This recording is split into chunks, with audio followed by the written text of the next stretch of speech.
आज का जो हमारा टॉपिक है केमिस्ट्री का, केमिकल रिएक्शंस एंड इक्वेशंस, जो फर्स्ट चैप्टर है 10 सीबीएसई का।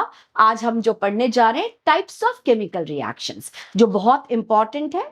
मेरा चैनल सब्सक्राइब कीजिए, मेरे वीडियो स्टार्टिंग से एंड तक देखिए, और यदि आपने प्रीवियस वीडियोस नहीं देखे हैं तो आप पहले उन्हें देखिए ताकि आपको आगे के टॉपिक्स समझने में बहुत इजी हो। मैंने आपको लिए बहुत सिंपल और इजी मेथड के अंदर सीरीज स्टार्ट की है। मैं हर बार बोलती हूँ वीडियो के एंड में मैंने बहुत इंपॉर्टेंट आपके लिए नोट्स शेयर किए हैं। ये नोट्स आपको सिर्फ 10th एग्जाम में, 10th बोर्ड एग्जाम में ही नहीं, बल्कि 11th 12th और आपकी आने वाली कॉम्पिटिटिव एग्जाम्स के लिए भी बहुत हेल्प करेंगे। तो चलिए हम बिना कोई टाइम वेस्ट किए हम स्टार्ट करते हैं। आज का हमारा जो टॉपिक है टाइप्स ऑफ केमिकल रिएक्शंस, ये भी बहुत इंपॉर्टेंट टॉपिक है। केमिकल रिएक्शंस 4 टाइप्स की होती है। फर्स्ट है कॉम्बिनेशन रिएक्शन, सेकेंड है डिकम्पोजिशन रिएक्शन, थर्ड है हमारी डिस्प्लेसमेंट रिएक्शंस, एंड फोर्थ है हमारी डबल डिस्प्लेसमेंट रिएक्शंस। एक और रिएक्शन होती है रेडॉक्स रिएक्शंस, जो ऑक्सीडेशन एंड रिडक्शन का कॉम्बिनेशन होता है, वो हम इसको लास्ट में कवर करेंगे। लेकिन आज के जो टॉपिक में, आज के जो वीडियो में मैं कवर करूंगी first 2 combination and decomposition reactions, जो एक दूसरे के बिल्कुल अपोजिट होती है, लेकिन दोनों रिएक्शंस बहुत इंपॉर्टेंट रिएक्शंस होती है। तो चलिए हम स्टार्ट करते हैं कॉम्बिनेशन रिएक्शंस। कॉम्बिनेशन का मतलब क्या होता है? कंबाइन होना। तो यहां पर आप देखिए कॉम्बिनेशन रिएक्शंस को ही हम कहते हैं सिंथेसिस रिएक्शन, क्योंकि यहां पर प्रोडक्ट बन रहा है, सिंथेसिस हो रहा है। तो यहां आप देखिए कि व्हेन 2 और मोर रिएक्टेंट्स, यहां पर जैसे ए बी 2 रिएक्टेंट्स है, लेकिन आप देख रहे हो प्रोडक्ट एक ही बनता है। When 2 reactants combine with each other, they form single product. मैंने जैसे बोला 2 and more reactants. अब यहां पर देखिए A, B, C 3 reactants हैं, ये कंबाइन हो रहे हैं, लेकिन प्रोडक्ट हमारा एक ही बन रहा है। तो जो कॉम्बिनेशन रिएक्शंस होती हैं, when 2 or more reactants combine together and form a single product. जब भी कॉम्बिनेशन रिएक्शन में रिएक्टेंट्स कितने भी हो सकते हैं, 2, 3, 4, 5 कितने भी रिएक्टेंट्स हो सकते हैं, जब वो कंबाइन होते हैं पर प्रोडक्ट हमेशा सिंगल प्रोडक्ट बनेगा। कॉम्बिनेशन रिएक्शन में कभी भी 2 प्रोडक्ट्स नहीं बनते, प्रोडक्ट सिंगल प्रोडक्ट बनेगा। तो कॉम्बिनेशन रिएक्शन के अंदर सिंगल प्रोडक्ट होता है। और जो कॉम्बिनेशन रिएक्शंस होती हैं, generally these reactions are exothermic. आप सबको पता है exothermic reaction means during reaction along with product heat evolve होती है, तो हम उसे कहते हैं एक्सोथर्मिक रिएक्शन। तो ये जो आप देख रहे हो सिंगल प्रोडक्ट, आपने बहुत अच्छे से ध्यान रखना है, सिंगल प्रोडक्ट एंड एक्सोथर्मिक, ये 2 मेन कैरेक्टरिस्टिक होती है कॉम्बिनेशन रिएक्शन की। हम एग्जाम्पल देख लेते हैं कॉम्बिनेशन रिएक्शन का।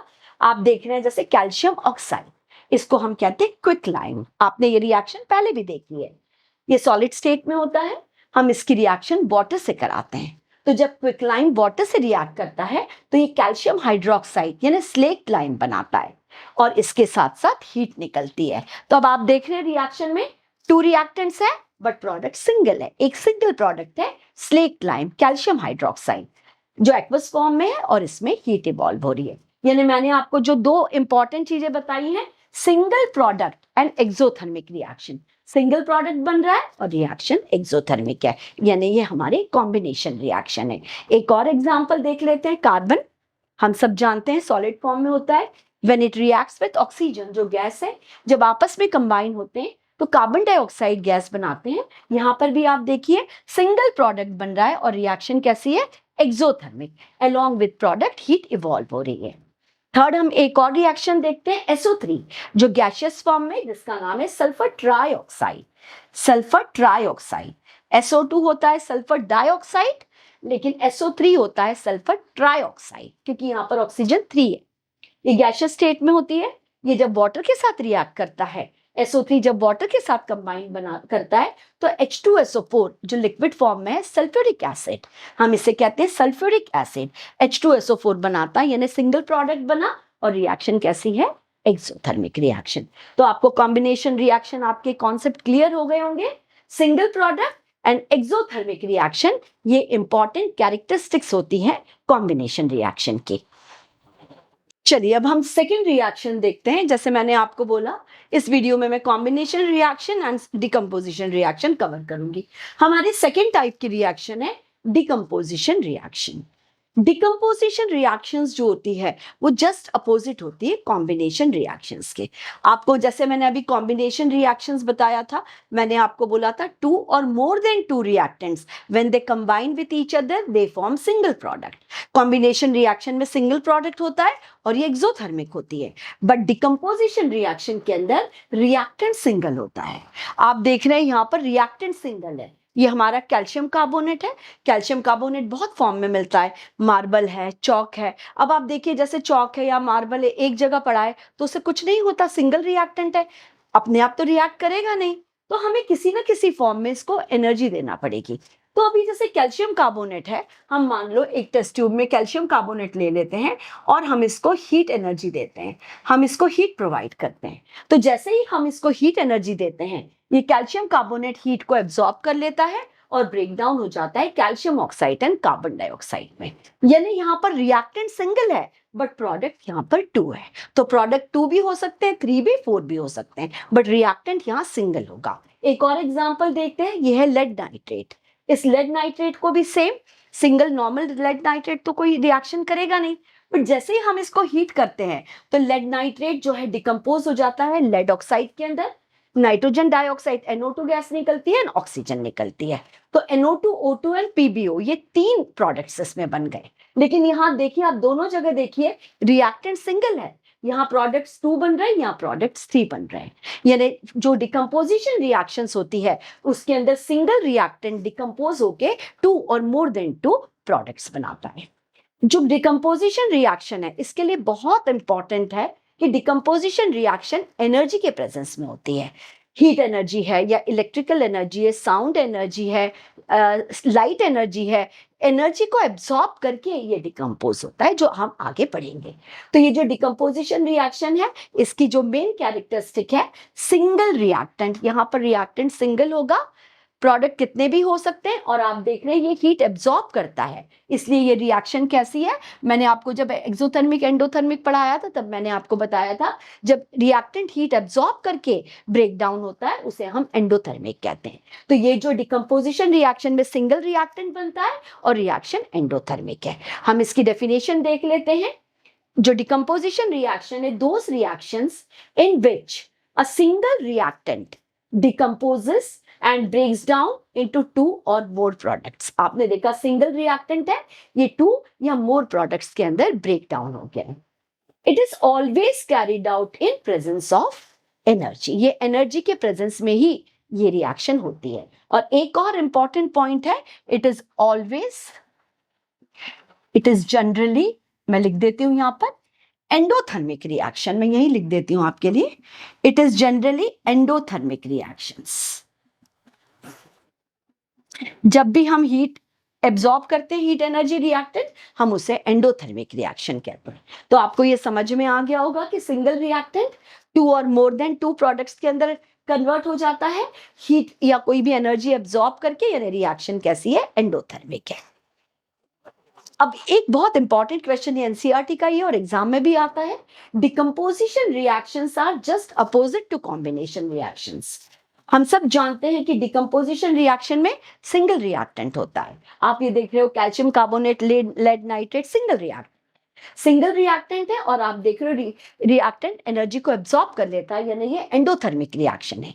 जबकि हमने कॉम्बिनेशन रिएक्शन देखा था, उसमें रिएक्टेंट बहुत सारे थे, 2-3 रिएक्टेंट्स थे, बट प्रोडक्ट सिंगल था। जस्ट इसके अपोजिट, यहाँ सिंगल रिएक्टेंट है, यहाँ सिंगल प्रोडक्ट है। डिकम्पोजिशन रिएक्शन एंडोथर्मिक होती है, जबकि कॉम्बिनेशन रिएक्शन एक्सोथर्मिक होती है। तो आपको ये डिकम्पोजिशन रिएक्शंस क्या होती है ये समझ में आ गया होगा। अब जो डिकम्पोजिशन रिएक्शंस होती है ये 3 टाइप्स की होती है। पहला है, मैंने जैसे आपको बोला, ये एनर्जी एब्सॉर्ब करता है, तो एनर्जी डिफरेंट टाइप्स की होती है। फर्स्ट है इस पर थर्मल डिकम्पोजिशन रिएक्शन, सेकेंड है photolytic decomposition reaction, and third है इलेक्ट्रोलिटिक डिकम्पोजिशन रिएक्शन। हम इसको 1 बाय 1 करेंगे। पहले आप देखिए thermal decomposition reaction. Thermal decomposition reaction वो रिएक्शंस होती है when reaction is carried out in presence of heat energy, जो मैंने आपको पहले अभी एग्जाम्पल में जो डेफिनेशन में बताया था, जब जो भी हमारा रिएक्टेंट है, जब हम इसको हीट एनर्जी देते हैं, इस हीट एनर्जी को एब्जॉर्ब करके ये सिंगल रिएक्टेंट 2 और मोर देन 2 प्रोडक्ट्स के अंदर कन्वर्ट हो जाता है। अब यहाँ पर कैल्शियम कार्बोनेट, ये हम पहले ही कर चुके हैं, calcium oxide and carbon dioxide के अंदर कन्वर्ट हो जाता है। यहाँ पर आप देखिए रिएक्टेंट सिंगल है, प्रोडक्ट 2 है। अब एक और एग्जांपल देख लेते हैं, फेरस सल्फेट। फेरस सल्फेट को जब हम हीट करते हैं, Fe2O3, ferric oxide, sulphur dioxide and sulphur trioxide, इस तरह के 3 प्रोडक्ट्स के अंदर कन्वर्ट हो जाता है। यहाँ दोनों जगह रिएक्टेंट सिंगल है, प्रोडक्ट्स 2 एंड 3 है। तो ये जो थी हमारी थर्मल डिकम्पोजिशन रिएक्शन होती है when reaction is carried out in presence of heat energy. अब आपको एक बहुत इंपॉर्टेंट चीज इसमें याद रखनी है, जो आपको आने वाली कॉम्पिटिटिव एग्जाम्स में हेल्प करेगी। डिकम्पोजिशन और डिसोसिएशन में थोड़ा फर्क होता है। डिसोसिएशन रिएक्शंस हमेशा रिवर्सिबल रिएक्शन होती है। यहाँ पर होता डिकम्पोजिशन ही है। हम देखिए सिंगल रिएक्टेंट है, हम इसको हीट प्रोवाइड कर रहे हैं और ये अमोनिया और HCl में कन्वर्ट हो रहा है। अमोनियम क्लोराइड हमने लिया है, इसे हम हीट कर रहे हैं, सिंगल रिएक्टेंट है, ये 2 प्रोडक्ट्स के अंदर कन्वर्ट हो रहा है। लेकिन ये रिएक्शन रिवर्सिबल है, हमने रिएक्शन स्टॉप नहीं की या हमने अपना प्रोडक्ट नहीं निकाला, इसी तरह से चलने दिया तो वापस ये हमारा प्रोडक्ट कूल हो जाता है और वापस ये अमोनियम क्लोराइड के अंदर कन्वर्ट हो जाता है। तो ऐसी रिएक्शंस जो रिवर्सिबल होती है, जब डिकम्पोजिशन रिवर्सिबल होता है, उसे हम कहते हैं थर्मल डिसोसिएशन। उसे हम कहते हैं, रिवर्सिबल रिएक्शंस को हम कहते हैं थर्मल डिसोसिएशन।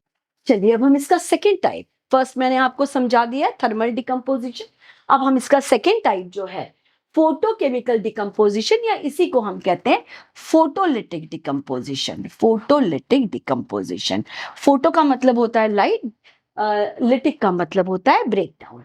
तो जो फोटोलिटिक डिकम्पोजिशन है, या जिसे हम फोटोकेमिकल डिकम्पोजिशन कहते हैं, फोटो का मतलब जैसे मैंने आपको बताया light. When reaction is carried out in presence of sunlight, sunlight के प्रेजेंस में जो रिएक्शन होती है उसे हम कहते हैं फोटोकेमिकल रिएक्शन। हम इसका एक एग्जांपल लेते हैं, सिल्वर क्लोराइड। जैसे आप डायग्राम, जैसे आप देख रहे हो, मैंने एक पेट्री डिश ली है, मैंने AgCl व्हाइट कलर की पाउडर होती है, इसको मैंने बाहर सनलाइट में रख दिया, तो ये सनलाइट को एब्जॉर्ब कर लेता है। सिल्वर क्लोराइड जो है सनलाइट को एब्जॉर्ब करके डिकम्पोज हो जाता है सिल्वर एंड क्लोरीन के अंदर। यहाँ आप देख रहे हैं रिएक्टेंट सिंगल है, इसने sunlight energy, sunlight is also form of energy only, तो इसने सनलाइट को एब्जॉर्ब किया और सिल्वर एंड क्लोरीन के इसमें ब्रेक डाउन हो गया। हम एक और रिएक्शन ले लेते हैं, सिल्वर ब्रोमाइड, AgBr। ये पेल येलो कलर की पाउडर होती है, इसको भी हम सनलाइट में रखते हैं, सनलाइट एब्जॉर्ब करके सिल्वर एंड ब्रोमीन के अंदर ये ब्रेक डाउन होता है। ये रिएक्शन जो है सिल्वर ब्रोमाइड, ये ओल्ड टाइम के अंदर हाइपो सॉल्यूशंस बनाने में हेल्प होती थी, और जो ब्लैक एंड व्हाइट फोटोग्राफी जो पहले चलती थी उसमें ये रिएक्शन काफी यूज होती थी। तो ये आपको समझ में आ गया होगा। आपको याद है मैंने जब आपको ये लेसन स्टार्ट किया था तब मैंने आपको एक क्वेश्चन पूछा था कि जो सिल्वर के कंपाउंड्स हैं और हाइड्रोजन पेरोक्साइड को हम ट्रांसपेरेंट बॉटल में नहीं रखते, हम कलर्ड बॉटल में रखते हैं। तो इसका रीजन भी यही है, जो सिल्वर, जैसे आपने बोला, जैसे आपने देखा कि सिल्वर क्लोराइड है या सेम हाइड्रोजन पेरोक्साइड का भी सेम होता है। सिल्वर के कंपाउंड्स या हाइड्रोजन पेरोक्साइड यदि हम ट्रांसपेरेंट बॉटल में रखते हैं तो वो सनलाइट को एब्जॉर्ब करके ब्रेक डाउन हो जाएगा, सिल्वर एंड क्लोरीन में हो जाएगा, and hydrogen peroxide water and oxygen में हो जाएगा। तो हम क्या करते हैं कि silver chloride and H2O2, hydrogen peroxide जिसका फॉर्मूला है H2O2, they are always stored in a dark coloured bottle, या फिर डार्क ब्राउन या ब्लैक कलर की बॉटल में हम इसको स्टोर करके रखते हैं, क्योंकि डार्क कलर जो है ये ब्लॉक कर देता है, it blocks the flow of light and prevents it to break down. ये डार्क कलर इसको ब्रेक कर देता, इसको ब्लॉक कर देता है सनलाइट को और अंदर जाने नहीं देता, ताकि जैसे सिल्वर और क्लोरीन है या H2O और O2 के अंदर ये ब्रेक डाउन ना हो सके। तो ये आपको समझ में आ गया होगा फोटोकेमिकल डिकम्पोजिशन। चलिए अब हम थर्ड देख लेते हैं। फर्स्ट मैंने आपको बता दिया था थर्मल डिकम्पोजिशन, सेकेंड हमने देखा था फोटोकेमिकल डिकम्पोजिशन या फोटोलिटिक डिकम्पोजिशन, ये लास्ट है हमारा इलेक्ट्रोलिसिस या इलेक्ट्रोलिटिक डिकम्पोजिशन। यानी जब हमारा रिएक्टेंट सिंगल है लेकिन एनर्जी हम इलेक्ट्रिसिटी के फॉर्म में देते हैं। यानी when a reaction is carried out in presence of electricity, because electricity is also kind of energy. तो जो रिएक्टेंट है वो इलेक्ट्रिसिटी एब्जॉर्ब करके डिकम्पोज हो जाता है 2 और मोर देन 2 प्रोडक्ट्स में। तो यहाँ हम सबसे पहले एग्जांपल लेंगे वाटर। आपको याद है जब मैंने स्टार्ट किया था अपना लेक्चर तो मैंने आपको एक क्वेश्चन पूछा था कि प्योर वाटर जो है वो पुअर कंडक्टर होता है इलेक्ट्रिसिटी का, लेकिन मैंने आपको बोला था जब हम वाटर से हम स्विच को हाथ लगाते हैं तो हमें शॉक लगता है क्योंकि वो वाटर इम्प्योर होता है। उसके अंदर आपको पता है हमारी जो टैप वाटर है या हमारे जो बाकी घरों में वाटर आता है उसके अंदर मिनरल्स होते हैं। तो जो मिनरल्स यानी इम्प्योरिटीज आ जाती है तो वो इंस्टेड ऑफ पुअर कंडक्टर वो गुड कंडक्टर हो जाता है। तो सेम हमको पता है कि जो प्योर वाटर है वो बैड कंडक्टर है इलेक्ट्रिसिटी का, तो हम इसको गुड कंडक्टर बनाने के लिए ताकि ये आयोनाइज बहुत इजीली हो जाए हम इसमें 2-3 ड्रॉप्स सल्फ्यूरिक एसिड की डाल देते हैं।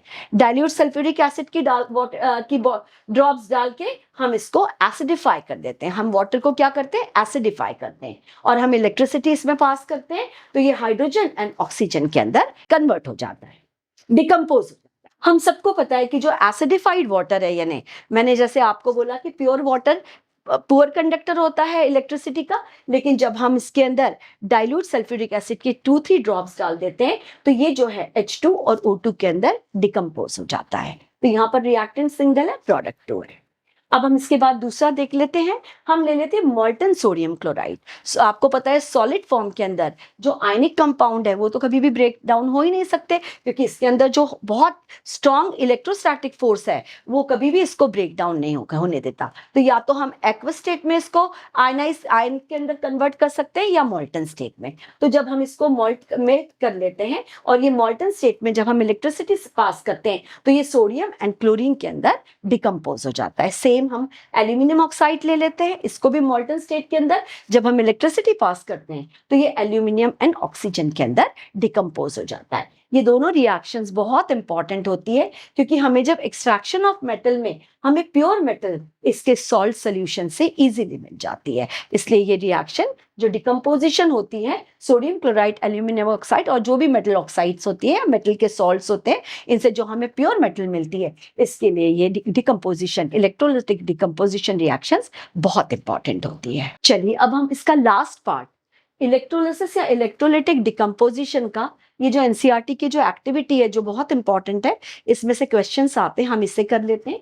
आप यहाँ जैसे डायग्राम में देख रहे हो हम एक प्लास्टिक मग ले लेते हैं, नीचे हमने इसके 2 होल्स कर दिए, इसमें हमने स्टॉपर लगा दिया और यहाँ पर हमने इलेक्ट्रोड इंसर्ट कर दिए, ग्रेफाइट के इलेक्ट्रोड इंसर्ट कर दिए।